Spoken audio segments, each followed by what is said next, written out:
What's up, FCS football fans?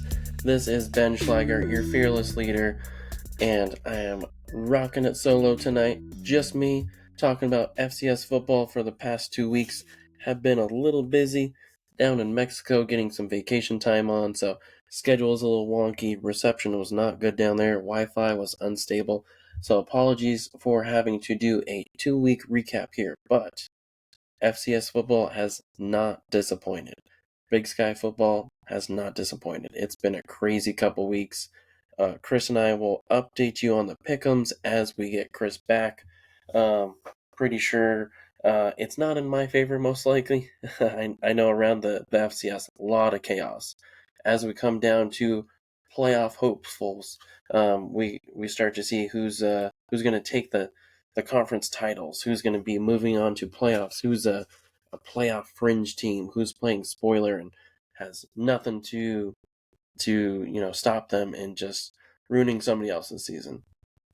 It is that time of the year where we are down to the wire. Last couple of games of regular season FCS football, but man, the last 2 weeks have not disappointed. Week 11, we saw New Hampshire. They took over. They beat Monmouth. Monmouth just crumbled, 34-13. North Dakota State, tough game against North Dakota, 15-10. Both teams looked mortal. Both teams looked like this was a tough, in-state rivalry, gritty. This was the first time North Dakota State has really struggled outside of Youngstown State game, and I don't think that takes away from them being the favorite to any degree, but it was kind of like, okay, they can play mortal football. They can play a game where they can get themselves in trouble or not just be a runaway train taking everybody with them. Speaking of Youngstown, they got a good win over Southern Illinois, 48-38. Mercer, they took down a rising Western Carolina. Western Carolina had a lot of momentum. I was very high on them in the back end of the FCS Top 25, especially for our pulls through Redshirt Sports. Shout out Redshirt and James. Great operation over there. Transparent, just awesome operation over there. But yeah, that really tanked him in the polls for me. Also, an unexpected tank in the polls. Southeastern Louisiana lost to Lamar 14-12. Gritty Southland football at its finest, just back and forth, and ultimately Lamar came on top. Talking about on top, it's not South Dakota State. They have just been a mess. They were without Chase Mason um, at South Dakota, and 24-17 loss there. South Dakota State looking just pedestrian, looking average, looking not like the Jackrabbits of old. It's tough. It's hard to see one player make such a big difference on a perennial powerhouse. Really tough situation there, and it didn't get better in the following week for South Dakota State. They faced Illinois State, and 35 points, all in the first half, given up. Ended up being 35-21, but really just a tough effort. Jax fans on Twitter, on different socials, just lamenting that what has our team become? Like 100%, it is reality check time. You lost one playmaker, and the team goes absolutely like just turned into a porta potty. It's tough sledding there. That's no bueno for them for sure. It's really a concern if South Dakota State even makes the playoffs, even if they win their last game. It could very easily be a loss this coming week, and just we say South Dakota State not make the playoffs for the first time in a long time. Looking at other games that matter, South Carolina State beat North Carolina Central 34-27. Big HBCU matchup there. Matters a lot going down the stretch for them. Again, Western Carolina slid again. Eastern Tennessee State took them down 52-35. Really, just Catamounts are on the outside looking in. They need a lot of help to be able to get in. The Southern Conference has always been very cannibalistic the last couple years, and they've just kind of been the victim of good football happening in the Southern Conference. I think it's probably one of those. You look at the fourth or fifth best conference in the FCS. Looking at other action that happened, South Dakota looking like the team of old. They're looking like their counterparts across the state there, or what they should be looking like. They beat Southern Illinois in a epic overtime game, 53-51 win for the Coyotes over the Salukis in the fifth overtime. Crazy game there. Kentucky hands Tennessee Tech their first loss, but respectable, 42-10. Not a bad loss, especially to an SEC team. Tennessee Tech continues to try to put in their playoff bid for the FCS, looking like a very interesting team. Kakoa Vesperis making that team look very interesting. Interesting that Eastern Washington was not able to recover with him transferring out, for sure. Another big game that mattered in the Southland Conference. Stephen F. Austin beat Lamar 26-15. Just kudos to them. Great season for SFA so far. Looks like they are going to be an interesting team to look at in the playoffs later on. So that is our Around the FCS, keeping it a little bit more local to us and Bears fans. Looking at the Big Sky for the past 2 weeks, it's been drama. Man, coaches getting fined, people fumbling on potentially just trying to stop the clock on a game-winning drive. Just absolute lunacy the last couple weeks.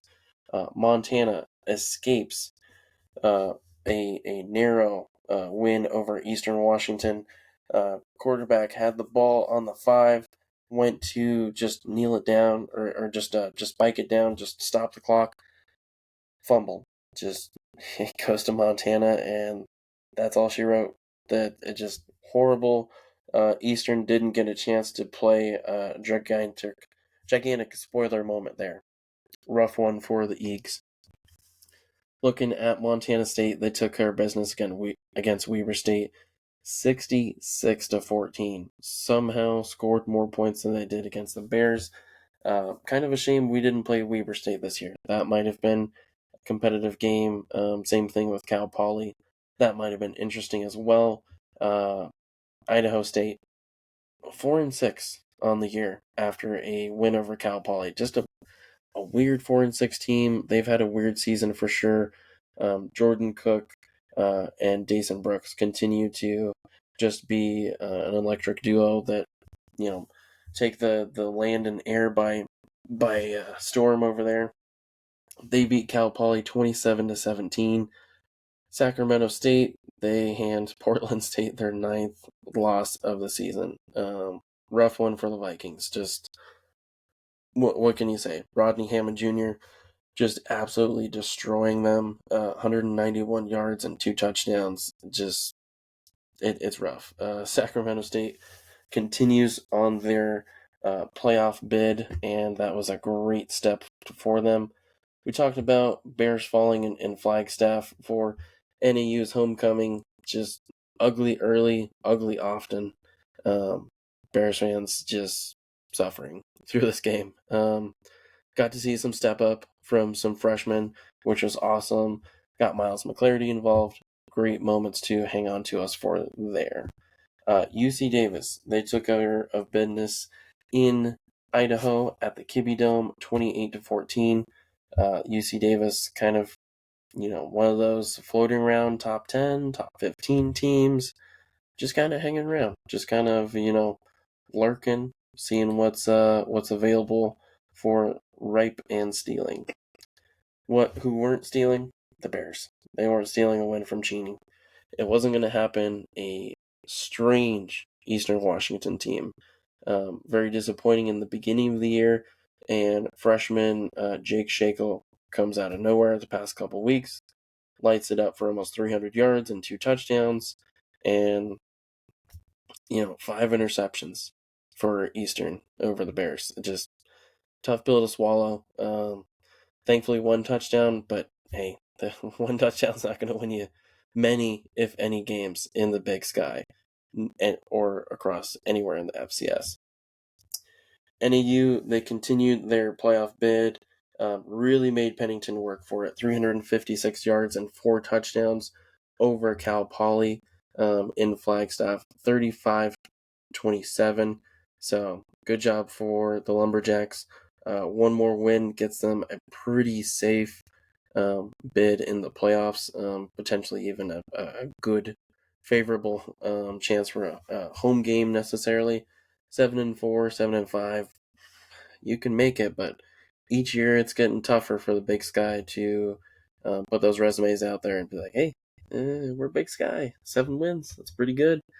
It is. It is especially good considering your schedule in the Big Sky, but 7 wins is getting to be less and less of a benchmark for power teams in power conferences and FCS. Resumes, committees getting tougher. It's rough out there. So Lumberjacks probably will make it regardless, but a win next week would help them a lot. Montana, one of the 4 teams undefeated in the FCS right now, along with Lehigh, Harvard, and NDSU. Thankfully, I was able to call those ones off of memory, off of the great graphics on Twitter. But Montana looking like $1 million. IOT has continued to grow over the season, which is dangerous. Just going into the Brawl of the Wild, that will be the biggest game potentially of the entire FCS regular season slot, as nobody's really given a scary fight to the Bison, at least nothing that was going to hang on substantially to the last couple moments. South Dakota State has looked rough. Tarleton is still Cinderella, but a smudge on the resume with that Abilene Christian loss, but still looking pretty close to $1 million. So Montana's, they're the biggest thing in town. They're the biggest thing in the FCS besides North Dakota State right now. They battle for supremacy next week. We're going to save the most interesting game for last of this past week. That was just horrendous in how it ended. T's and P's Idaho fans. Idaho State, 31-3 over Weber. Again, Bears fans are just salivating at the mouth that we did not get, or foaming at the mouth that we did not get Weber State. That probably would have been a decent matchup for us. 1-6 in the Big Sky. Who is also 1-6 in the Big Sky? Portland State. We'll see them for Senior Day. And UC Davis, Montana State. Big, colossal battle, or should have been. Early start for UC Davis as they got on the board in the first quarter, but it was all Montana State from then on out. 38-17. Montana State looking like the scary Hydra that we know that they can be. So kudos to them, just having a million weapons to work with. Even Taco Dowler's brother, Caden Dowler, getting a pick 6 to help Montana State pour on the sprinkles, the cherry, the everything else you want on the sundae, as the potentially 3rd best team in the entire FCS takes down a top 10, top 15 team, depending where you have them at. But crazy stuff in the Big Sky as we talk about the replay scene around the internet. Unfortunately, Big Sky, it's been a rough one for reviews, especially reviews that have not gone in the case of deserving Big Sky teams this year. The CSU UNC one, that was viral. It went on Pardon My Take. It went on several other ESPN minor shows, and just kind of, it went viral. This one went viral too.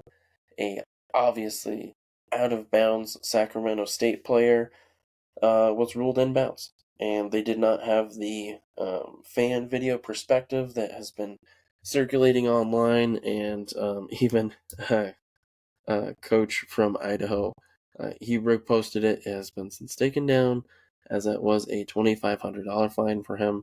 Nice, it was $2,500 instead of 10G, like Brendan Marion had to deal with as he, went on his tirade about the refs being against Sacramento State. You could almost say, "Hey, is this karma getting the Hornets back for, their internet or their instant replay snafu earlier in the season? Their reffing snafus that they claim that they've been oh so woeful about, as they've had double-digit numbers of touchdowns called back. I'm pretty sure the Bears have had the same amount, if not more. And you don't see us whining and crying. Maybe me. I whined and cried about CSU, but that was supposed to be our first ever FBS win. If it wasn't our first, I might not have been so riled. If it wasn't, our cute little friendly neighbors just 35 minutes down the road, might not be so riled, but pretty riled about this one. Idaho fans, you were 1,000% justified to be riled up. Donors, don't let that coach pay that fine. Don't you dare. Don't you dare take it out of his paycheck. If you do, give him $2,500 cash. He was well within his right to repost it and say a lot of words about, or I think it was, I've got no words, ... It was like, man, if that's all you're going to get him for, unless there's, didn't see the presser, didn't catch that. So maybe there was a little saltiness there, which very, very possible. That's where Brendan Marion made his his invoice made known. But crazy drama. Yeah, Idaho, we feel your pain. It sucks. But moving on, going to week 13, it is crazy end of the season. Montana hosts Montana State in the Brawl of the Wild, the highest ranked Brawl of the Wild. Depending on which polls you're using, it's 2 versus 3, it's 3 versus 2, all that jazz. It is the top 3 teams for sure. Yeah, I don't think there's anybody crazy enough to say that any of these teams are number 1 right now, but whoever comes out of this will have a strong resume to be able to say they are the next best thing to North Dakota State. So this one decides it. This one decides it for Big Sky supremacy. 7-0 across the board for Bobcats and Grizzlies. So everybody get your FTC shirts, get your FTG hats, pick your sides. It is Brawl of the Wild. Is crazy ass game, as it always is. This one kind of feels like a shame it was not a night game, like even a 6 p.m. game. That would have been, I think, more appropriate. But hey, let's get the most important game in the FCS done at noon. So noon game there. Noon game as UNC hosts Portland State. 3-8 in overall, 1-6 in conference. UNC hosts 1-10 Portland State, 1-6 in the conference. Man, if the Bears are not favored in this one, I don't know what to tell you. It's been a rough season for Portland State, much rougher than ours, but geez, it's not good. It's been a rough one for them, rough one for us. Hopefully we can get the seniors a nice juicy win, a nice feel good, pat yourself on the back, just keep on moving type situation there. So unfortunately, Portland State was a bit spicy a couple weeks ago, getting a 40-35 win over Cal Poly, where they looked very clean, looked very polished. Hasn't looked that way since, but Portland State kind of the bottom of the Big Sky, and the Bears need to do everything in their power to keep it that way. amazing stat line here. Possible starting quarterback. Not going to try that last name, so we're going to go with JS. JS, starter for Portland State. 138 completions to 246 attempts, 4 touchdowns, and 15 interceptions. We can't scoff, Bears fans. Eric Gibson's had some rough weeks the last couple weeks, as he has 11 touchdowns to 11 interceptions. I hate that 1-to-1, but maybe we can get some touchdowns to balance out that ratio a little bit better. So we'll see. Pretty even matchup across the board there. That will be one of those kind of sicko games of just like crazy low-level teams that are probably pretty even, unfortunately, as much as we don't want to admit it.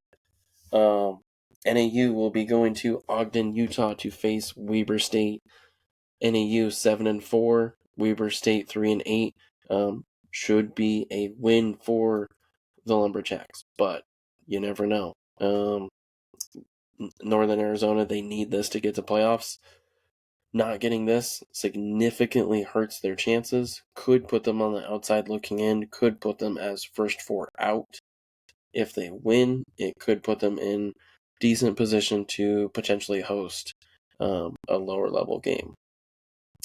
Idaho State, Battle of the Domes, going to be in Moscow, Idaho. So Vandals hosting the Bengals.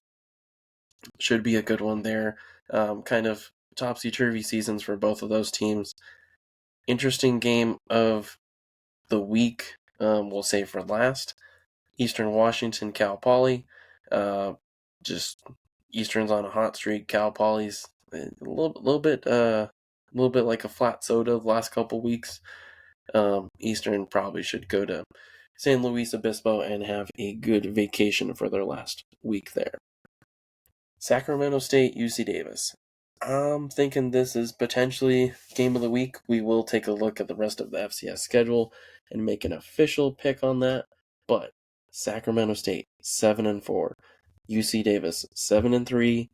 They are at 10 officially on their record because the Mercer game didn't count because the lightning delay took so long, and they eventually just, called the game off. So, big game for both of these. UC Davis can probably make the playoffs without getting the win here in Davis, California. But Sacramento State 7-4 don't really have a signature win necessarily. UC Davis, theirs is a little bit in question too of their strength of schedule necessarily, but Sacramento State, they definitely have not avoided anybody big this year. Had an FBS game, had South Dakota State when they still looked like close to $1 million. This is a very interesting game for playoffs. A Sacramento State win pretty much assures both these teams make it in.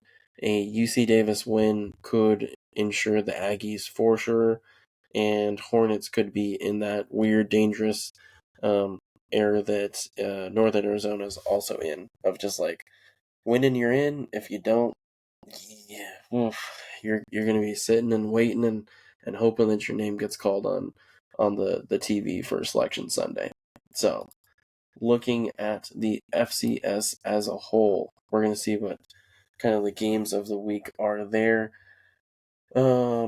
Looking at it, there's going to be a lot of games that decide the conference. Like, I believe there's only 2 auto bids decided so far.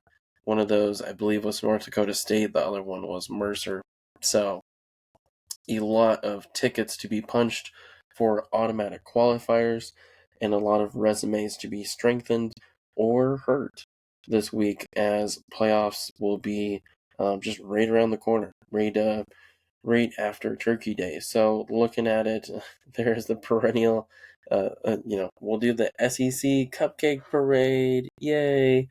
It's disgusting, absolutely horrifying that Texas A&M is hosting Samford, 1-10 Samford. The number 3 team in all of the FBS is hosting Samford in a 10 a.m. game, and that is just disgusting. But this should be a week 1, a week 0. This SEC Cupcake week is an absolute joke, but they game the system. So that's my little tangent. That's my little rant there. Looking at it, there are some pretty lopsided affairs where if teams lose, it will look very bad. Western Carolina could get to 7 wins. Probably not going to be enough, but they could get to 7 wins as they face VMI 1-10. That should be a win. Monmouth 9-2 in the CAA, facing U Albany 1-10. Again, these lopsided contests should go in the favor of the better team, but we see weird stuff happen all the time.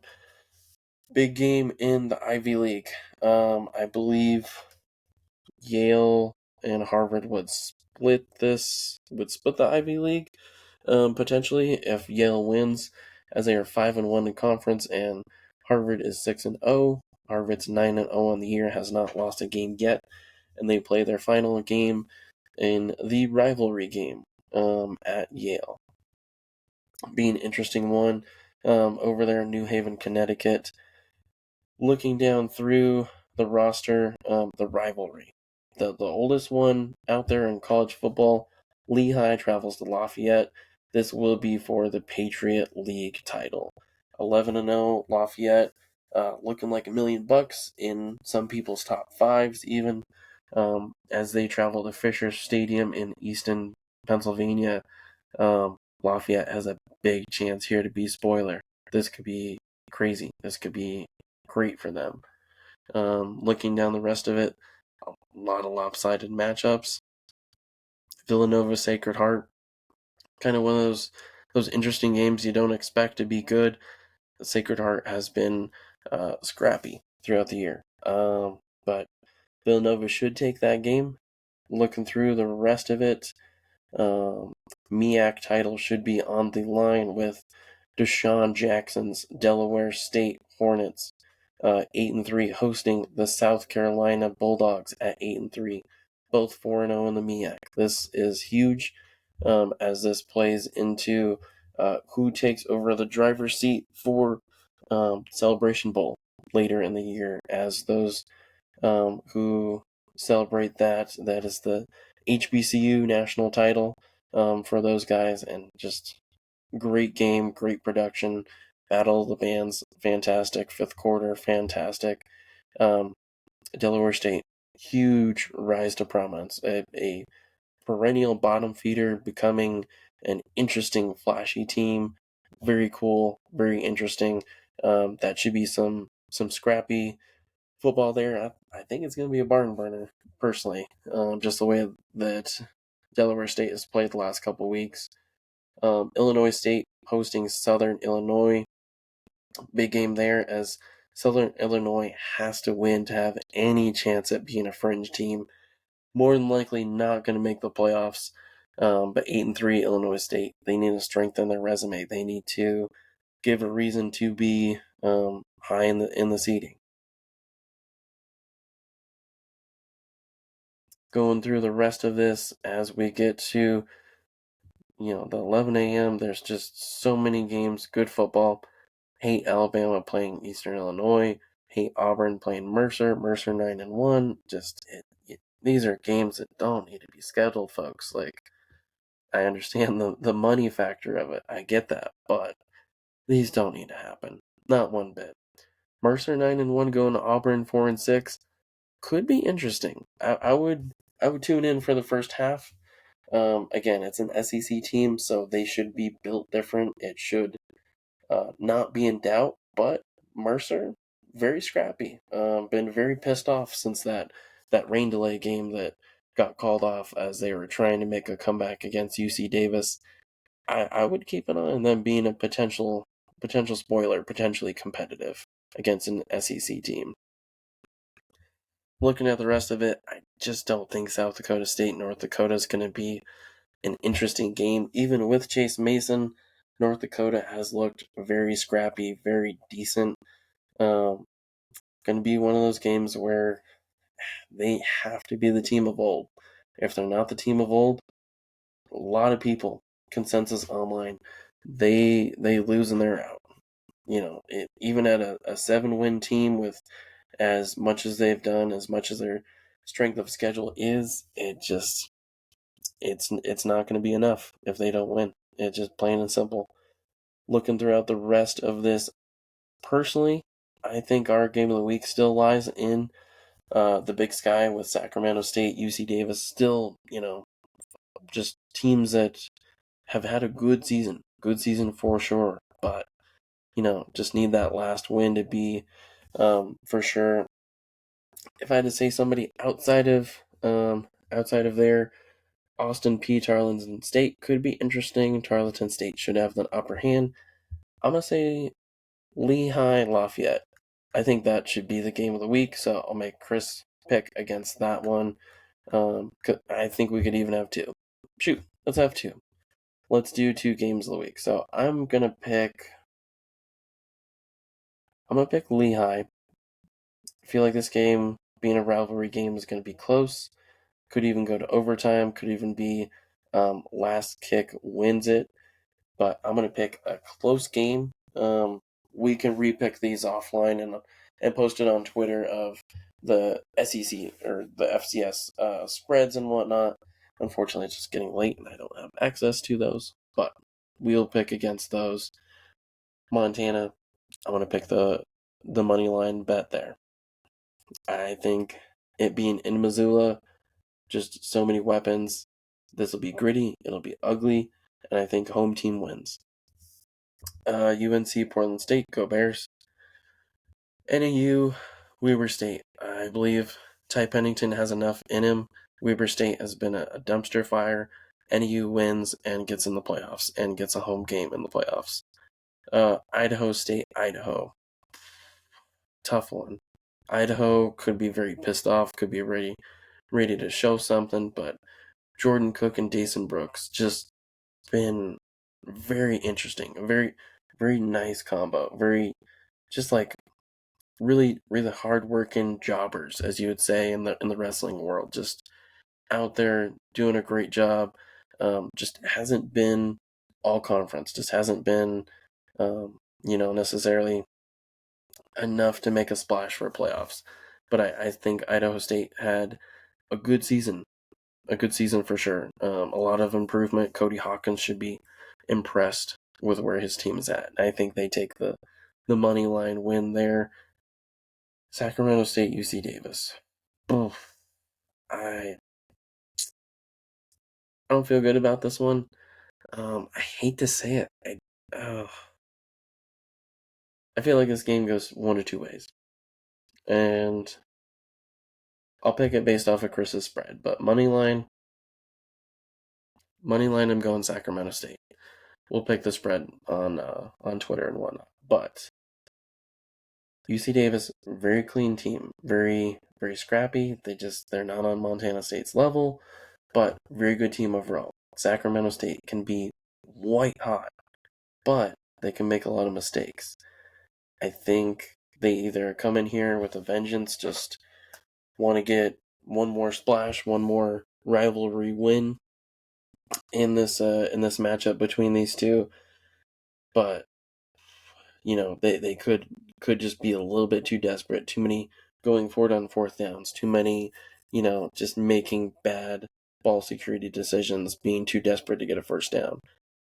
I'm going to pick Sacramento State money line, but spread wise, I probably keep Davis. So we'll see. I know those two don't match up for sports betting fans, but I think this is a pick 'em. Looking at Eastern and Cal Poly, man, Eastern was good. Jake Shakel, if Jake Shakel hadn't come on the scene, Cal Poly all day. I'd pick them by 3. But Jake Shakel, I think he goes into Mustang Memorial Field and cements another good game and puts himself in a great driving spot for next year. So, Bears fans, FCS fans, football fans, thank you for joining me. Thank you for making me and our podcast a part of your commute.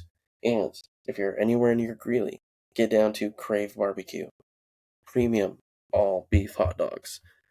Gourmet barbecue. Delicious, delicious options. self-pour beer wall. Fantastic options just across the board. Great stuff. Great people in Todd and Heath. Lots of theme nights. There's karaoke. There's poker nights, etc. Just check the Facebook page to see what they got going on. But good people, good environment, good food. Go check out Crave Barbecue. As for me, I'm going to hit the hay as it is 1 minute to closing into a new day. And everybody else, be safe on your commute. Have fun. And catch you next time.